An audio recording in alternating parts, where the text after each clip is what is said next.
Start studying with Pranav विराज। और आज की हम लोग बात करने वाले फ्रिक्शन के बारे में। इसके पिछले पार्ट में फोर्स एंड फ्रिक्शन पार्ट 1 में हम लोगों ने बात किया था फोर्स के बारे में, और ये हमारा पार्ट 2 है और हमारा लास्ट पार्ट 2 जिसमें हम लोग बात करने वाले फ्रिक्शन के बारे में। सुना बिना इस चीज़ के चलिए शुरू करते हैं। और हाँ, ऐसे पिछले पार्ट में मैंने आप लोग कुछ बेसिक चीज़ें बताई, जैसे फ्रिक्शन, व्हाट इज फ्रिक्शन। अब मैं आप लोग की सुनूंगा टाइप्स ऑफ फ्रिक्शन और उसके डेफिनेशंस, और जैसे फ्रिक्शन क्यों नेसेसरी है माना जाता है, और फ्रिक्शन क्यों इंपॉर्टेंट है, फ्रिक्शन को इंक्रीज कैसे करें, फ्रिक्शन को डिक्रीज कैसे करें, सो एक्सेट्रा एक्सेट्रा इस वीडियो में हम लोग बात करने वाले। सो नाउ नेक्स्ट डे चलिए शुरू करते हैं। दोनों फ्रिक्शन देख पा रहे हैं, स्टैटिक फ्रिक्शन, काइनेटिक फ्रिक्शन। सो इन दोनों फ्रिक्शन को समझने से पहले हम लोग समझते हैं फ्रिक्शन होता कैसे। सो मैंने आपको जैसे क्लास में बताया फ्रिक्शन अपोज करता है मोशन के। अब वो क्यों अपोज करता है, इर्रेगुलरिटी, जैसे कि मान के चलो कोई ये ऑब्जेक्ट है सरफेस हमारे, तो इसमें ये जो इर्रेगुलरिटीज है, ठीक है, ये हमारा सरफेस का इर्रेगुलरिटीज है, ये हमारा इर्रेगुलरिटीज है। अब ये जो सामने से मतलब इसका ऑब्जेक्ट यहाँ पे कुछ भी मूव करेगा, कुछ भी करेगा, तो जो उसका भी कुछ ना कुछ जैसे उसका कुछ ना कुछ इर्रेगुलरिटीज है, तो ये यहाँ पे क्या हो रहा है, लॉक हो जा रहा है। क्या हो जाता है, लॉक हो जाता है। इससे जब भी हम लोग मूव करते हैं तो हम लोग फोर्स लगाते हैं तो रुक जाता है। मतलब इस इर्रेगुलरिटी की वजह से ही हमारा फ्रिक्शन होता है, ठीक है। ये बात आप लोग अब समझ आ गए। अब ये भी होता है दो तरह का, हमारा फ्रिक्शन दो तरह का होता है। पहला होता है हमारा स्टैटिक फ्रिक्शन, दूसरा होता है हमारा काइनेटिक फ्रिक्शन।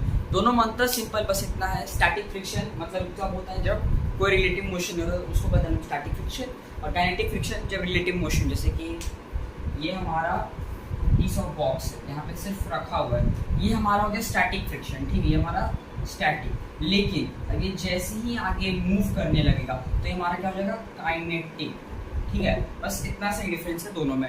और कुछ फ्रिक्शंस और इसके अंदर मैं आपको एक्सप्लेन करना चाहूँगा, जैसे कि स्टैटिक, अब लिमिटिंग फ्रिक्शन, एक होता है हमारा लिमिटिंग फ्रिक्शन। अब लिमिटिंग फ्रिक्शन क्या होता है, जैसे कि ये हमारा बॉक्स है, स्थिर है, लेकिन अब इसको मूव करने के लिए जो मैक्सिमम फोर्स, मतलब मूव करने से पहले जितना ही मैक्सिमम फोर्स लगता है उसको हम लोग कहते हैं लिमिटिंग फ्रिक्शन। इसका प्रॉपर डेफिनेशन बोले द मैक्सिमम फोर्स या फ्रिक्शन, नहीं हमारा maximum limiting friction, the maximum value of static friction applied before a object starts moving is called limiting friction, ठीक है। ये हमारा हो गया, और इसको यूज कर लेते हैं। उसके बाद काइनेटिक फ्रिक्शन में भी दो तरह के फ्रिक्शन होते हैं हमारे।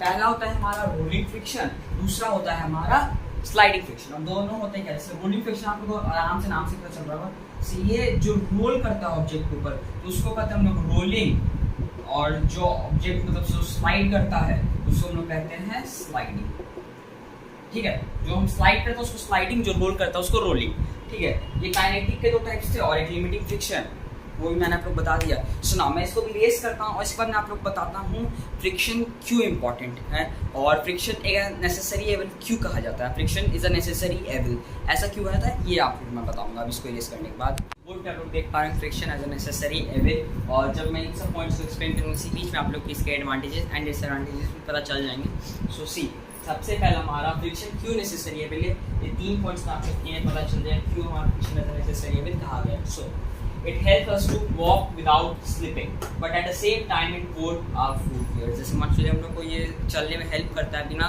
स्लिप करते, जैसे कि जो हम लोग यहाँ पे वॉक कर रहे हैं, यहाँ पे बिना स्लिप किए, यहाँ पे बिना फिसले हम लोग चलने में हेल्प करता है। आप लोग फील करते हो अगर कहीं वाटर होता होगा तो आप लोग ईजिली वहाँ पे स्लिप कर जाते हो, गिर जाते हो। उसका रीज़न क्या, वहाँ पे फ्रिक्शन नहीं मिलता आप लोग को, ठीक है, तो इस वजह से उसका रीज़न है। तो ये हमारा चलने में हेल्प करता है, पर eight the same time it वोर आउट फुटवेयर। जैसे कि फुटवेयर में आप लोग नए नए देखते होंगे इतना मोटा सोल रहता होगा, ठीक है। फॉर एग्जाम्पल कहते हैं इतना मोटा सोल रहता होगा, वहीं आप लोग कुछ दिन उसको यूज़ कर ये सोल मान के चलो इतना बढ़ जाता होगा। उसका रीज़न क्या है, यही हम लोग का ये इसी को हम लोग कहते हैं वोर एंड टियर, ठीक है। उसके बाद फिर हमारा नेक्स्ट पॉइंट है, it is important to run machines. Friction important चीज़ है मशीन्स को रन करने के लिए, पर वही at the same time it increase the temperature of the machine. और वहीं पे temperature of the machine increase कर देता है। मशीन तो हम लोग बंद नहीं कर सकते बिकॉज काम चल रहा है हम लोग का। इसके लिए हम लोग को क्या करना पड़ता है, कुछ जैसे कि हम लोग का खर्चा बढ़ा जाता है, कुछ AC लगाना पड़ता है, फिर कुछ ऐसा मेथड वहाँ पे यूज़ करना पड़ता है ताकि वो उसका टेम्परेचर हाई ना हो, डाउन नॉर्मल रहे। और last point helps us to stop the vehicles, but at the same time it wore our brake. Same चीज़ है। आप लोग ब्रेक पैड देखते हो टाइम पे चेंज करना पड़ता है, क्यों, ताकि वो घिस जाते हैं। घिस जाते हैं ये वही, लेकिन eight the same time friction पे उनका गाड़ी रुकता है। और आप लोग आई होप आप लोग इसमें एडवांटेज नहीं निकाल पा रहे होंगे। एडवांटेज मैं आपको बताता हूँ, it helps to walk without slipping, it helps to stop a vehicles.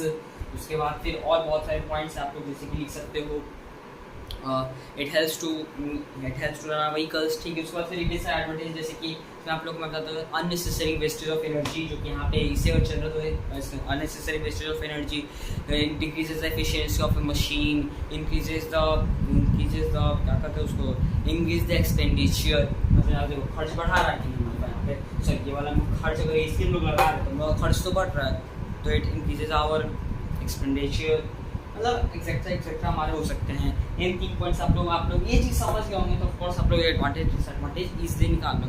अब मैं इसको रेस करता हूँ, उसके बाद आपको बताता हूँ फ्रिक्शन मतलब कैसे इंक्रीज करते हो कैसे डिक्रीज करते हैं।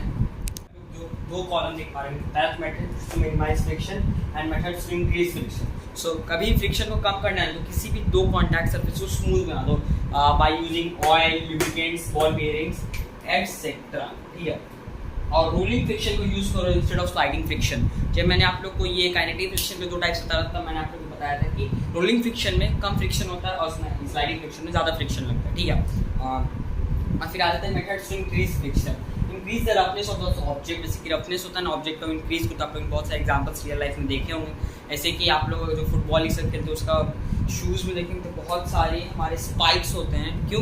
ताकि उसकी ग्रिप बन जाए ग्राउंड पे, ठीक है। और increasing the mass of object in the motion, ठीक है। सो ये 2 पॉइंट्स से इंक्रीज फ्रिक्शन करने के लिए और ये 2 पॉइंट्स से डिक्रीज मिनिमाइज करंट फ्रिक्शन को करने के लिए। So thank you so much for my channel, thank you so much for watching my channel. मिलता है आप लोग को नेक्स्ट स्टूडेंट नेक्स्ट डेज, और आपको वीडियो चलेगा तो please do like, share and subscribe to my channel. और हाँ, फिर से कॉन्ग्रेचुलेशंस, हमारा चैनल 60K हिट कर चुका है और हमारा नेक्स्ट टारगेट होने वाला है 70K। और ये मतलब हमारा छोटा टारगेट है, मतलब मोटिवेशन है 70K होगा, लेकिन हमारा मेन टारगेट है 100K और जल्दी जल्दी इस चैनल को ग्रो करके 100K तक पहुँचाना है। सुना